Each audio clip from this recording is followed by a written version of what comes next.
we've seen live examples of how if you invest prudently in real estate, if you know what you're doing, if you learn the right way to invest, it doesn't matter what the market is doing because you're investing for the long term, right? And that's why we're more buy and hold investors than we don't like short-term investing in flips and things like that. We're always about the buy and hold because that allows you to ride out market cycles.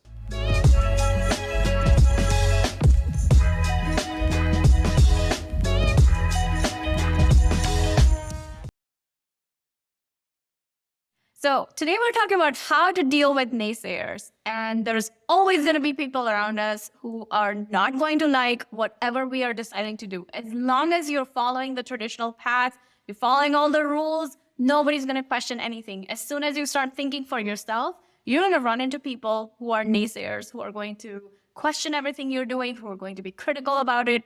And today we're talking about how to deal with them. And we're going to get into the tactics and the mindset behind it. So let's get started. I'm going to start with a story. How this topic came up is we have one of our investors in the program. She's amazing. She, following the process, she called up, went over the hurdles that she had, called up realtors, made a connection with a great agent, met up with them. And the agent said, "Why are you investing in this neighborhood? This is not a good neighborhood for you." And as soon as she shared that with us, it brought back so many memories of when we were first getting started. So the BRRRR strategy, right? The scale framework that we implement, you are going to add value to a property. If the property is already amazing, there is no value to add. So inherently, this strategy requires you to pick up a property that does not look good, that needs work.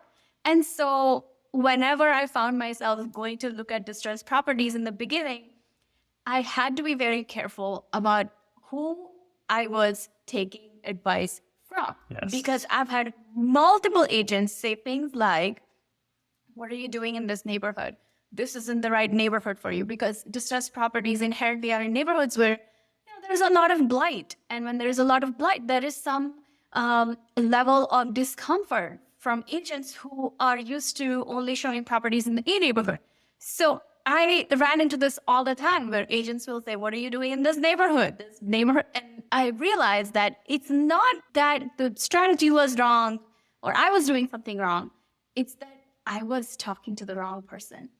Yeah. And the funny thing is, if you asked people, the naysayers, Yes. right? If you ask them, "Oh, so how many properties do you own?" And obviously the answer is going to be 0, right? Right. Or, Or maybe it's or 2. 1, Yeah. or, that's why it's so dangerous to take advice from people who have never done something before, right? Because their natural instinct is going to be, "Oh, you know what? My aunt had a rental and she had, oh my God, there's all these issues and, she got all these calls and funny, it was a problem tenant." But that was one instance, Right. right? And so people always like to believe bad news, especially if they haven't done something before. And funnily enough, people who don't have a lot of experience, who are, sorry, but a bit ignorant about this specific strategy, they may be smart in many other ways, ignorant about this specific strategy or growing wealth with real estate, building a large portfolio, I find that they seem to be very sure.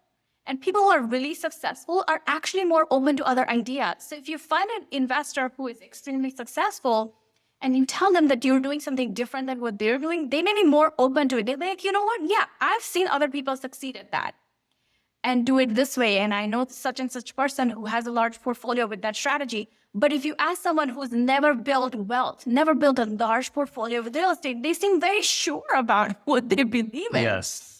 So think about that for a second, right? When you have an open mind, you grow much further. And then you see that reflected in successful people. And this is one example of naysayers. Another example is there's all these negative news, right? Like about what's happening in the economy and all that. And sure, I think we're already in a recession if we, if not, we've probably been in it for the last year.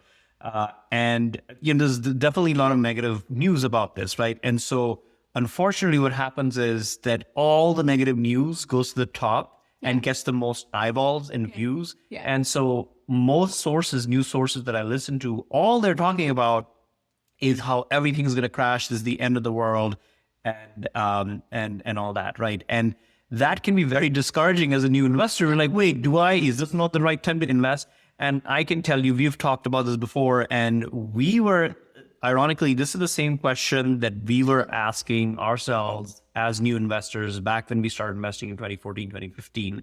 Because they're like, we've had a few, everybody at that time was telling us, this is not a good time to invest. Like, this is the market's going to crash. You should have bought properties when the market crashed. Why are you buying properties now? Well, nobody can go back in time and do that, right? Right. You can only take action now. Right. And what we'd realized after the 2008 crash was we actually bought a property in 2007 before the crash. And the value went down by, I think, 35% after the crash. And we held on to that property for 10 years and we sold it and made $100K profit despite the crash, right? This is despite the worst crash in history. And so we've seen live examples of how if you invest prudently in real estate, if you know what you're doing, if you learn the right way to invest, it doesn't matter what the market is doing because you're investing for the long term, right? And that's why we're more buy and hold investors than we don't like short-term investing in flips and things like that. We're always about the buy and hold because that allows you to ride out market cycles.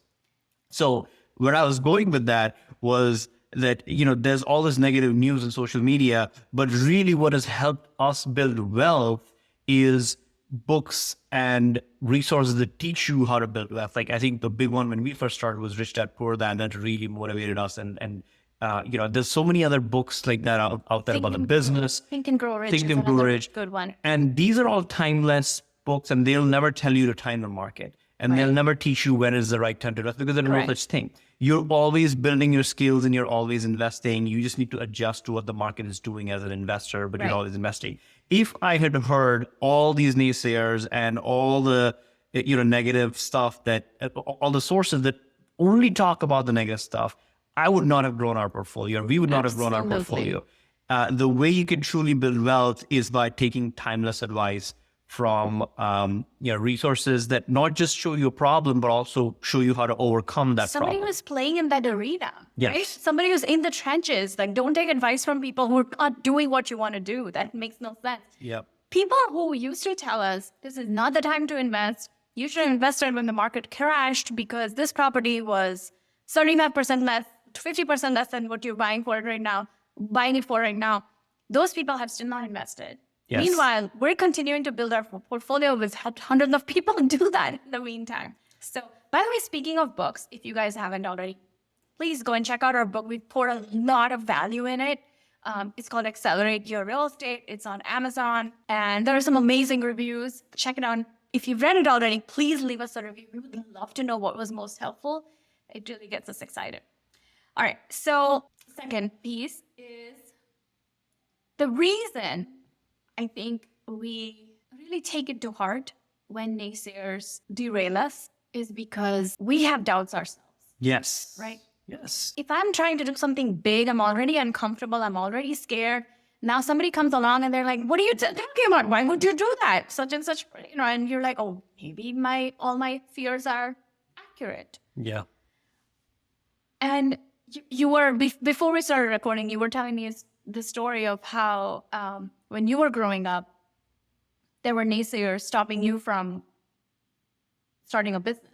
Yeah, absolutely. When I was growing up and even after, I had a good job, I wanted to invest in real estate and everybody around me was like, no, don't do that. You don't know what you're doing.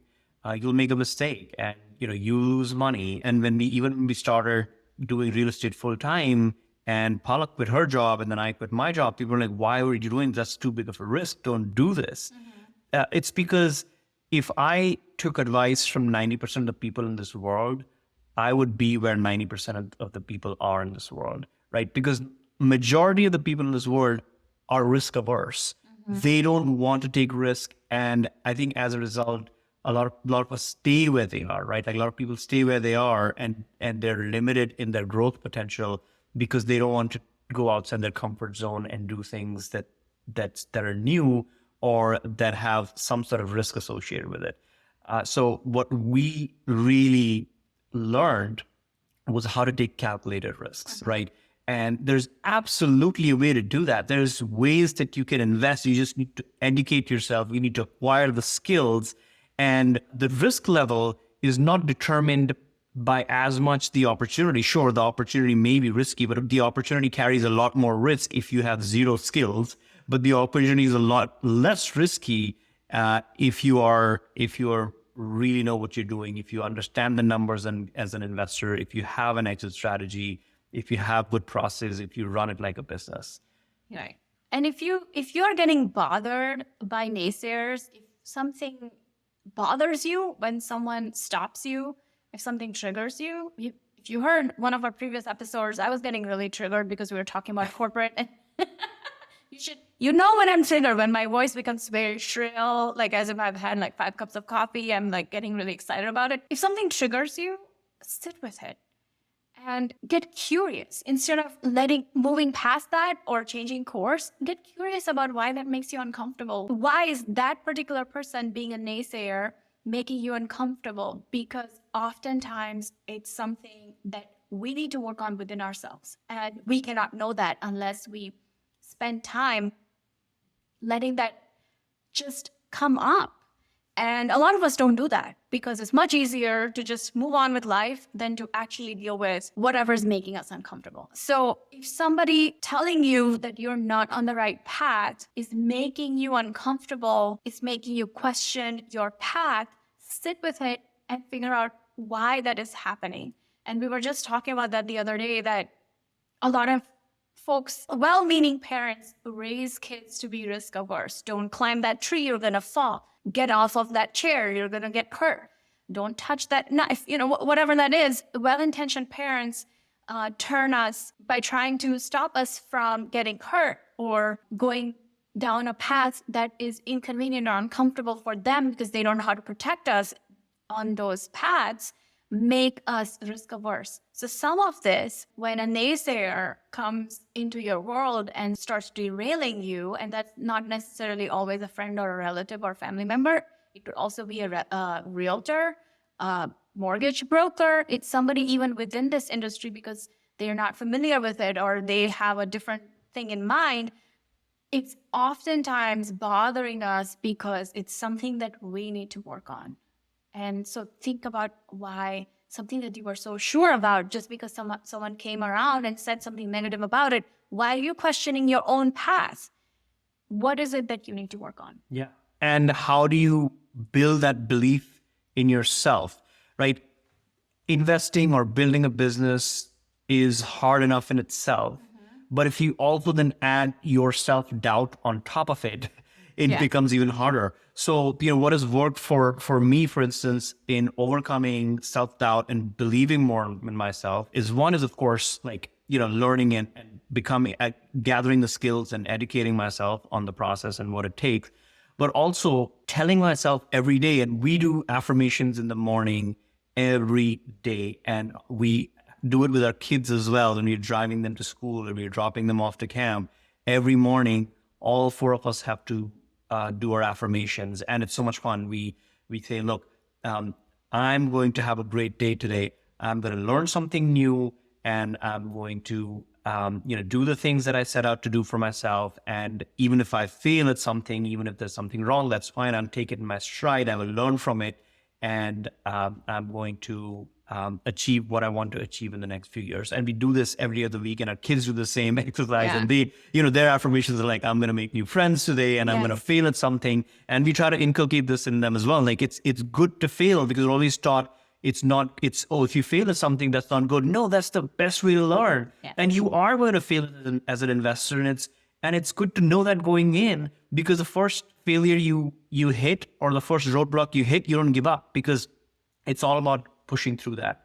Right. And so developing that self-confidence and that self-belief takes a lot of work. It takes a lot of telling yourself, and sometimes that is faking it till you're making it. You got to tell yourself you can do it, and you will do it. And I love setting timers on my phone. That's a hack. If you want to implement it, basically what I do is you set an alarm for X time on a daily basis. And the alarm, it's an alarm, but in the iPhone, and I'm sure Android has the same thing, you're able to give it a name. And I always put down whatever I want to constantly be reminded about. So set yourself an alarm if that helps you. So what we do is every morning we do affirmations. Every other week we sit down and we do a deep dive into them to really get a good sense of where we want to be. And build a moat around yourself. If you want to not be so concerned with the naysayers, you need a tribe that's going to back you up. And the moat is what's going to allow you to stop those enemies from attacking, right? The negative thoughts from attacking. You want to build that tribe around you who's going to back you up when you feel uncertain. Yeah, if you're the only person going through this, and investing can be, a process where you can feel a bit lonely, right? And building a business is that way too. But if you're surrounded by the people who are doing the same things and have similar goals in life, it's so much easier to get encouragement from other people, learn from other people, and see where other people are going and know that you're not alone. Right. And if you don't have a tribe, there are some amazing books, podcasts. Expose yourself with content that builds you up, not pulls you down. Absolutely. All right. And the last one is numbers don't lie. Real estate is a numbers game. When you find yourself questioning the direction you're going in, just focus on the facts and the numbers. And if you don't know how to focus on the numbers, learn that. That is where you want to invest your time and energy. Yes. And I can talk about this forever, but there's this question comes up all the time, which is, we are in such a high interest rate environment. How do you invest? What do you need to be doing? And is it even the right time to invest with the high interest rates? Well, you need to know how to analyze a deal, right? And when you're analyzing the deal, you factor in the high interest rate in that calculation. And if the numbers still work, they work. And if that deal doesn't work with the high interest rate, move on to the next deal. Right. So it's all, real estate is a numbers game. If you learn how to do it, you can invest in any environment with whether it's low interest rates, but high rehab costs, like we had a couple of years back, or now where the interest rates are really high, but you're still getting good ARVs and the rents are still pretty high. And all of that can be factored into deal analysis. So really learning how to do that. One of the things that I heard Barbara Corcoran say, and she's the shark from Shark Tank, and she's a billionaire real estate investor herself. She said something that was really interesting. You know how people always say, real estate is all about, the number that you buy at. It's all about, did you buy it low enough? Right? You make money on the buy. You make money on the buy. Thank you. That's what they say. You make money on the buy. Yeah. And Barbara said something really interesting. She's like, I built my wealth by finding good properties and paying a little bit more for them.